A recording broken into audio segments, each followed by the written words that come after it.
नमस्कार दोस्तों, स्वागत है आपका हमारे YouTube चैनल पर जिसका नाम है परीक्षिता एकेडमी। और आज हम बात करेंगे कारखाना अधिनियम 1948 के तहत हेल्थ से संबंधित सेक्शन 11 से लेकर 20 तक। इस सीरीज़ का यह लेक्चर 6 है और लॉ एस्पिरेंट्स के लिए काफ़ी इम्पोर्टेंट वीडियो है जो भी 3 साल या 5 साल वाले प्लान में जो है लॉ डिग्री कर रहे हैं। तो चलिए हम बात करते हैं कारखाना अधिनियम के मुख्य बिंदुओं की।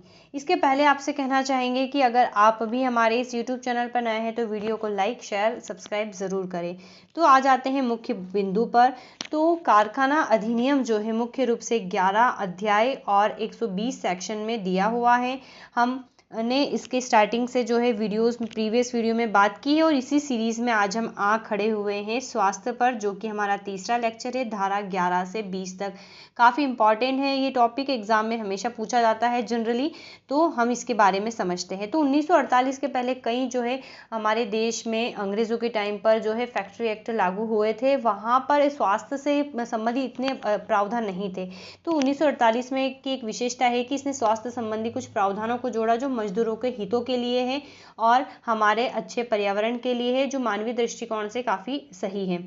तो हम उनकी ही चर्चा करते हैं। तो चलिए बिना टाइम करे आ जाते हैं मुख्य बिंदु पर। तो हम बात करेंगे धारा 11 से 20, समझ गए होंगे स्वास्थ्य से संबंधित है, तो बिल्कुल वही हमें इतने ही सेक्शन करना है। तो सेक्शन 11 की बात करते हैं तो यहाँ पर स्वच्छता से संबंधित प्रावधान किए गए हैं कि प्रत्येक कारखाना स्वच्छ या किसी नाली या शौचालय या अन्य किसी भी प्रकार के दुर्गंधयुक्त माहौल से मुक्त रखा जाएगा। ठीक है, और इसके साथ साथ क्या किया जाएगा, यहाँ पर काफ़ी इंपॉर्टेंट चीज़ है, जनरली हम हमारे घरों में करते हैं डेली इस चीज़ को लेकर। तो यहाँ पर कारखानों का एक इमेज आप बना लीजिए कि कारखाने हैं, इधर मशीनें, इतने रूम है, इस प्रकार से। तो क्या क्या किया जाना चाहिए, स्वच्छता का ध्यान रखा होगा तो किस प्रकार से रखा जाएगा। तो काम के जो कमरे हैं उसकी फर्शों मतलब फर्श, टाइल्स, बेंच, सीढ़ियाँ, रास्ते में जो भी धूल है, कूड़ा करकट है, उसको डेली फुहार कर मतलब झाड़ू लगाकर या किसी अन्य प्रभावकारी ढंग से, आजकल वैक्यूम मशीन आती है उसके द्वारा हटाया जाए, या उपयुक्त जो भी रीति सही है उसका डिस्पोजल किया जाना चाहिए। मतलब डेली जो है वहाँ पर सफाई होनी चाहिए, कुल मिलाकर बात करें तो। ठीक है, तो यहाँ पर हमने इस एक्ट की लैंग्वेज में ये चीज़ें कह दी। और यहाँ पर फिर कहा गया है कि कम से कम जो काम के रूम है, कम से कम हफ्ते में एक बार कीटनाशक यानी कि पेस्टिसाइड दवाओं का प्रयोग अवश्य ही करना चाहिए उसको सफाई करने के लिए, ताकि जर्म्स जो है डिस्ट्रॉय हो जाए।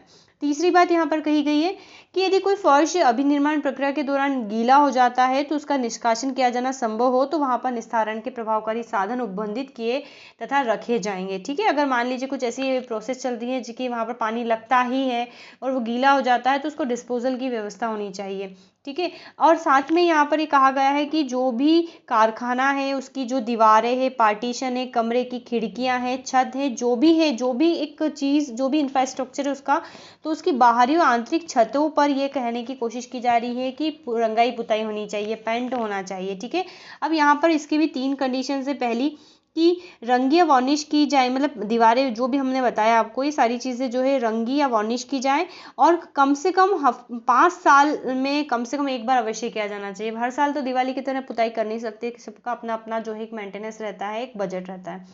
तो यहाँ पर अपेक्षा की जा रही है कि अगर रंग या वार्निश की जा रही है, ठीक है, वैसे भी ये पेंट वार्निश करते हैं तो बहुत लंबे समय तक रहता है, टिकाऊ रहता है, तो कम से कम 5 साल में एक बार जो है अवश्य करना चाहिए। दूसरा फैक्टर ये बोलता है कि अगर वहाँ की जो भी, जहाँ पर भी रंग या वार्निश की है दीवारों पर, अगर वो चिकनी है तो वे 14 महीनों के अवधि में कम से कम एक बार जो है साफ़ होनी चाहिए, मतलब धोना चाहिए। ठीक है, साफ़ की जानी चाहिए, स्पेशली जो हमने दीवारें वगैरह होती हैं। और तीसरी बात यहाँ पर कही गई है कि किसी अन्य मामले में सफ़ेदी या रंग की हुई रखी जाएंगी और 14 माह में कम से कम एक बार अवश्य साफ़ की जाएंगी। और चौथा फैक्ट ये कह रहा है कि 5 साल में एक बार सभी दरवाजे, खिड़कियाँ, शटर रंगे और वार्निश किए जाएंगे। तो यहाँ पर इसके लिए भी बात की जा रही है, मतलब पहले वाले में डस्टिंग की बात की जा रही है पॉइंट में कि डस्टिंग करना चाहिए, दूसरे वाले में भी कीटनाशक का बता रहे हो, बाद में ये बता रहे हैं कि उसको पेंट या रंगना कितने ड्यूरेशन में चाहिए, कम से कम। अगर किसी की इच्छा है कि ज़्यादा से ज़्यादा कर सके तो कर सकता है सफाई के दृष्टिकोण से।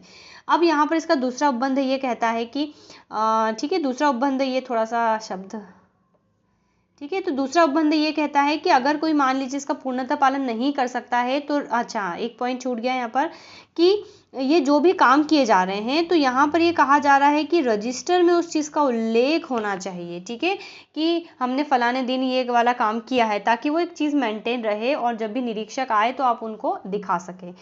ठीक है, ये इंपॉर्टेंट है। अब यहाँ पर दूसरा फैक्ट है इसका, उपधारा 11 का उपधारा 2 ये कह रहा है कि अगर राज्य सरकार चाहे तो कुछ या सभी प्रावधानों में छूट दे सकती है, ठीक है। तो यहाँ पर ये चीज़ें कही गई है जो काफ़ी इंपॉर्टेंट है, वो बहुत सिंपल है, आई थिंक समझ गए होंगे। अब यहाँ पर हम शॉर्ट में ले रहे हैं, आप जो भी अगर ये एक्ट पढ़ रहे हैं स्टूडेंट है तो आपके पास रेफरेंस बुक या जो भी हम कहें मटेरियल होगा, या फिर आप इंटरनेट से भी जो कारखाना एक्ट है इसको PDF डाउनलोड कर सकते हैं, तो वहाँ पर आप इसे पढ़ेंगे तो बहुत इजीली आपको समझ में आ जाएगा। हम यहाँ पर इसको जस्ट समझा रहे हैं, आपको यहाँ पर ये जानना और याद रखना ज़रूरी है कि इस पर्टिकुलर सेक्शन में क्या लिखा हुआ है।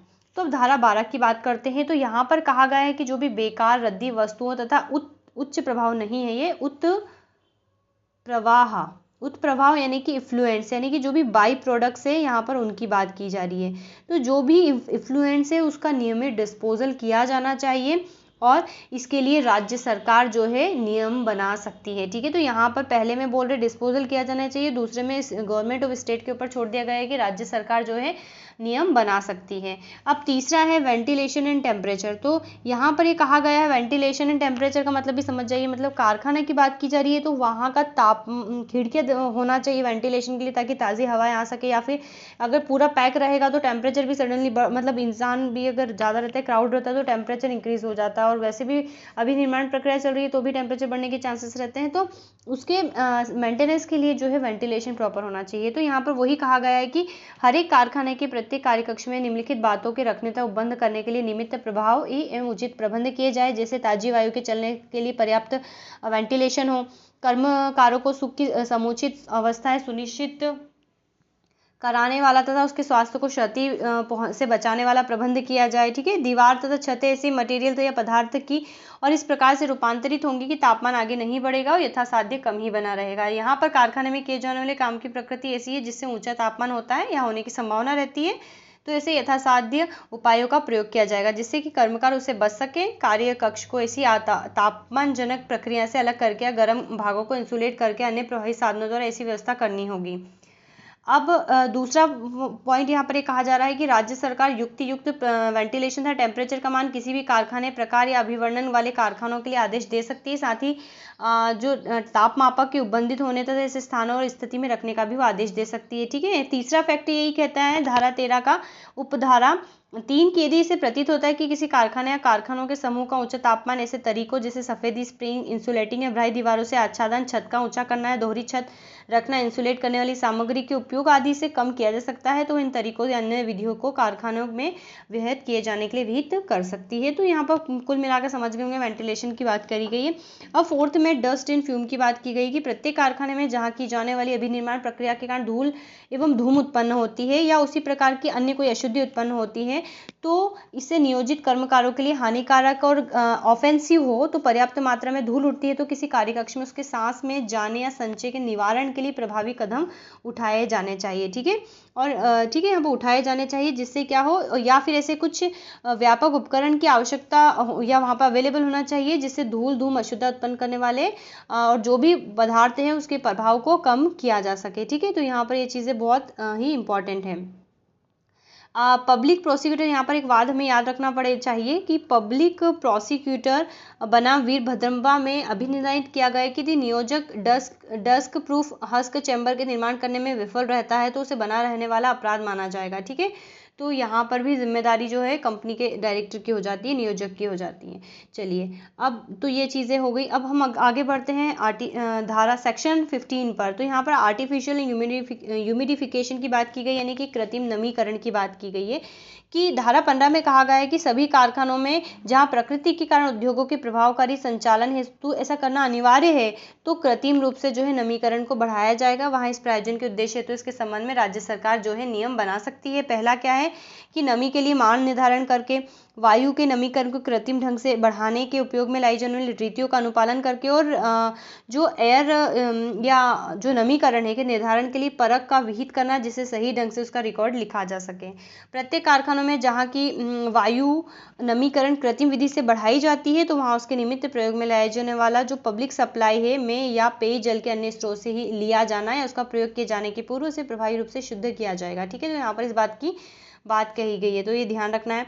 अब हम आ जाते हैं धारा 16 में, तो यहाँ पर ओवर क्राउडिंग की बात की गई है कि अत्यधिक भीड़ को कम करने संबंधी उपबंध इसमें किए गए कि एक कमरे में कितने व्यक्ति रहने चाहिए, जो कि उससे ज़्यादा नहीं होने चाहिए। ठीक है, तो जब अधिनियम लागू हुआ 1948 में, तो यहाँ पर दो कंडीशन थी। अधिनियम के पहले अगर कोई कारखाना संचालित हो रहा है कि तो उसके हिसाब से सिंपल सी बात है कमरे बने होंगे, तो कम से कम 350 फुट घन फुट या हम कहें 4.2 क्यूबिक मीटर जो है डिस्टेंस उसका होना चाहिए। और अधिकतम लागू और अधिनियम के लागू होने के बाद जो है ये 9.9 क्यूबिक मीटर का रखा गया, जहाँ स्थान वहाँ कार्यरत प्रत्येक कर्मचारी के लिए होगा। मतलब इतना स्थान जो है अवेलेबल होना चाहिए ताकि ओवर क्राउडिंग को कम किया जा सके या उससे बचा जा सके। अब है धारा 17 में लाइटिंग यानी कि प्रकाश की बात की गई कि कारखाना ऐसी जगह पे होना चाहिए जहाँ पर प्रॉपर कृत्रिम या फिर आर्टिफिशियल मतलब प्राकृतिक या फिर आर्टिफिशियल लाइट अवेलेबल हो, ताकि आंखों पर जोर ना पड़े, क्योंकि इससे क्या है स्वास्थ्य पर प्रभाव पड़ता है। और साथ में ही लाइटिंग कुछ मतलब इस प्रकार से, जैसे कोई कारखाना है या फिर यहाँ पर कोई इतनी चिकनी सरफेस है कि इस पर लाइट गिर रही है और फिर इससे आंखों पर जा रहा है, तो इससे आंखों पर एकदम से इससे भी खराब होने के चांसेस होते हैं। तो एकदम चिकनी सतह पर भी लाइट नहीं गिरना चाहिए। ठीक है, और इसके लिए भी जो है राज्य सरकार नियम बना सकती है। तो यहाँ पर इस चीज़ की बात कही गई है लाइटिंग के बारे में। धारा 18 में ड्रिंकिंग वाटर की बात की गई है। एक्ट ये कहता है कि भाई प्रत्येक स्थान पर जो है पीने का स्वच्छ पानी होना चाहिए। दूसरी बात है उसके ऊपर लिखा जाना चाहिए पेय जल या पीने योग्य जल, इसी कंडीशन लिखा होना चाहिए। और ये शौचालय से कम 6 मीटर की डिस्टेंस पे होना चाहिए। ऐसा नहीं कि शौचालय के बाद बना दिया, अर्थात हर कंपनी में पीने का पानी अवेलेबल होना चाहिए।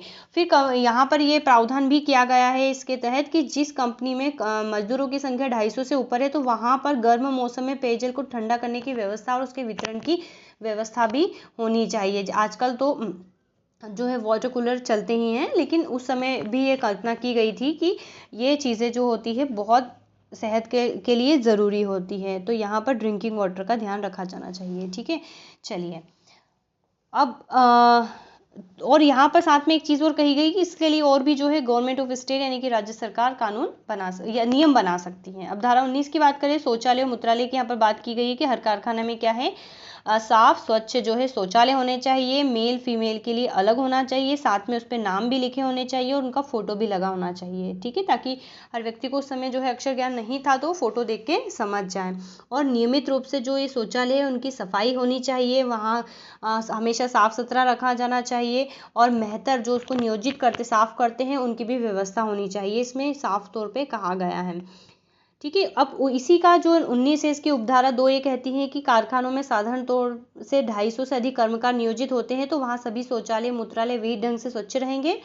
शौचालय मूत्रालय और सफाई घरों की फर्शों एवं भीतरी दीवारों को समतल चिकनी अभेद्य सतहों का बनाने के लिए 90 सेंटीमीटर की ऊंचाई तथा चीनी मिट्टी की टाइलों से बनाया जाएगा। ठीक है, यहाँ पर ये बात कही गई कि अगर वहाँ पर 250 से ज़्यादा लोग हैं तो कम से कम जो 90 सेंटीमीटर वहाँ पर जो है टाइल्स होने चाहिए, ताकि वो इजीली क्लीन हो, सफाई मेंटेन रहे। आप जैसे कि जनरली आजकल रहता ही है कि वॉशरूम में टाइल्स लगी होती है, तो यहाँ पर भी उपबंध किए गए। और इसका तीसरा उपधारा ये कहती है कि राज्य सरकार स्त्री पुरुषों की संख्या को देखते हुए यह विहित कर सकेगी कारखाने में उसके लिए कितने मूत्रालय एवं शौचालयों की व्यवस्था करना अपेक्षित होगा। ठीक है, ये इंपॉर्टेंट चीज़ है। अब धारा 20 की तरफ बढ़ते हैं, तो यहाँ पर पिगदान स्पिटून्स के बारे में कहा गया है, अर्थात थूकने की चर्चा की गई है। तो प्रत्येक कारखाने में पर्याप्त संख्या में पिगदान सुविधापूर्ण स्थानों पर लगाने और स्वच्छ अवस्था में रखे जाएंगे। राज्य सरकार यह नियम विहित कर सकती है कि कारखाने में किस प्रकार के पिगदान था कितनी संख्या में होंगे, वह साफ और स्वच्छ होने चाहिए, पहली बात तो। ठीक है, अगर कोई नियम का उल्लंघन करता है तो उस पर 5 रुपये का जुर्माना भी लगाया जाएगा। तो ये भी जो है प्रावधान किया गया है। और कारखाना के प्रत्येक कर्मकार का कर्तव्य होगा कि वो पिकदान में ही थूके, अन्य स्थानों पर नहीं थूके। इससे भी जो है सफाई मेंटेन रहेगी। तो इम्पॉर्टेंट हमने सेक्शंस देखे थे इससे संबंधित, काफ़ी इंपॉर्टेंट है, हम एग्जाम में आते हैं। तो बहुत सिंपल है, आप आराम से अपनी रेफरेंस बुक अपने साथ में रखिए और इसके पॉइंट को इस प्रकार से याद रखिए, फटाफट हो जाएगा। सारे इंपॉर्टेंट फैक्ट हमने बता दिए हैं। तो बताइएगा वीडियो कैसा लगा, और अच्छा लगा है तो चैनल को सब्सक्राइब करें, वीडियो को लाइक शेयर करें, कमेंट करें। अगर पूरा देखा है तो पता चल जाएगा क्या चीज़ बेहतर है और क्या नहीं। तो हम नेक्स्ट वीडियो में बात करेंगे, बहुत इंपॉर्टेंट है ये भी, हमेशा एग्जाम में पूछा जाता है, सुरक्षा की बात करेंगे। सेफ्टी के क्या प्रावधान होने चाहिए कारखानों में, बहुत इंपॉर्टेंट है, ताकि इससे घटनाओं को होने से, जो बुरी घटना है उसको होने से रोका जा सके। तो धारा 21 से 41 तक हम चर्चा करेंगे हमारे नेक्स्ट वीडियो में। So have a nice day and thanks for watching.